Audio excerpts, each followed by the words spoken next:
तो चलिए बढ़ते हैं इस कहानी की ओर। दोस्तों, नीतू उत्तर प्रदेश की रहने वाली है जो बेहद गरीब परिवार से है। आर्थिक तंगाई के कारण नीतू और उसका परिवार खाने कमाने के लिए दिल्ली शहर आ जाते हैं। यहाँ पर वो किराए पर एक कमरा लेकर रहने लग जाते हैं। नीतू अपने पड़ोस में रह रही एक लड़की से नौकरी की बात करती है जिसका नाम मीना था।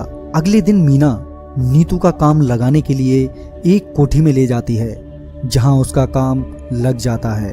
जिस घर में काम लगता है उस घर में केवल एक ही महिला थी। उसका पति विदेश में नौकरी करता था, इसलिए वो यहाँ अकेली ही रहा करती थी। कुछ ही दिन हुए होंगे कि नीतू को उस घर में अजीब सा लगने लगा, जैसे कि उसके आसपास कोई घूमता हो।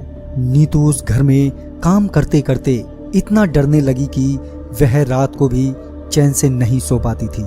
मगर एक दिन जब वह काम कर रही थी तो उसने देखा कि एक कमरा जिसमें ताला लगा हुआ था, उस कमरे से हंसने की आवाज आ रही थी, जिसे सुनकर वह एक पल के लिए इतना डर गई मानो शरीर में जान ही ना रही हो।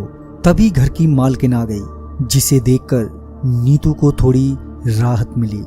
नीतू बिना कुछ कहे अपना काम खत्म करके चुपचाप घर चली जाती है, लेकिन पूरे दिन उसके मन में एक ही सवाल उठता रहता है कि कमरे में तो ताला लगा था, तो हंस कौन रहा था। इतना सब सोचने के बाद उसे रात को इतने डरावने सपने आने लगे कि वो धीरे धीरे बीमार होती चली गई। वो हंसने की आवाजें और सुनसान घर उसके मन में डर का माहौल पैदा कर रहा था। आर्थिक तंगाई की वजह से उसने वहां से काम छोड़ना सही नहीं समझा। मगर एक दिन वह महिला नीतू को घर की चाबी देकर ऑफिस चली जाती है, ये कहकर कि आज शाम को कुछ गेस्ट आ रहे हैं, थोड़ा साफ सफाई अच्छे से कर देना। नीतू ने चाबी तो ले ली, मगर उसके मन में वही बात चल रही थी जो उसने उस कमरे से हंसने की आवाज सुनी थी। लेकिन वह करती भी क्या, इधर आर्थिक तंगाई और दूसरी ओर उस कमरे का डर। अब वो घर में एकदम अकेले ही थी।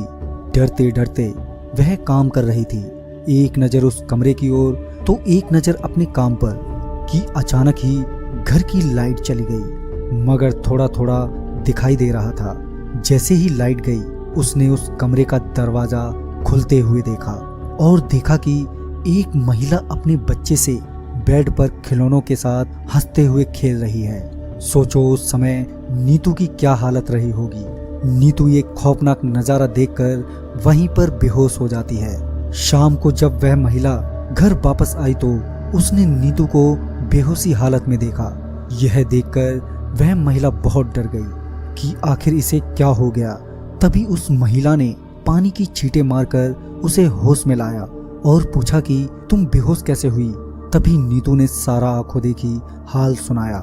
सब कुछ सुनने के बाद उस महिला ने नीतू से कहा कि हाँ, इस घर में आत्माओं का वास है।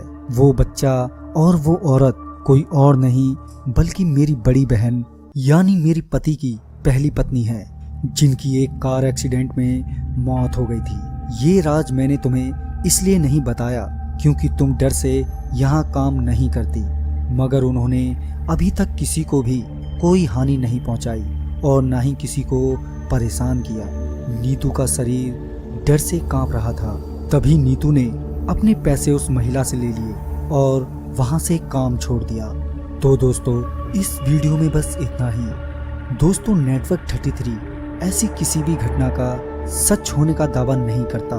दर्शकों से हमारी अपील है कि हमारी इन कहानियों को आप सिर्फ मनोरंजन की दृष्टि से ही देखें। तो मैं आपका दोस्त राजकुमार जल्द मिलता हूँ एक नई वीडियो के साथ। तब तक के लिए बाय, टेक केयर।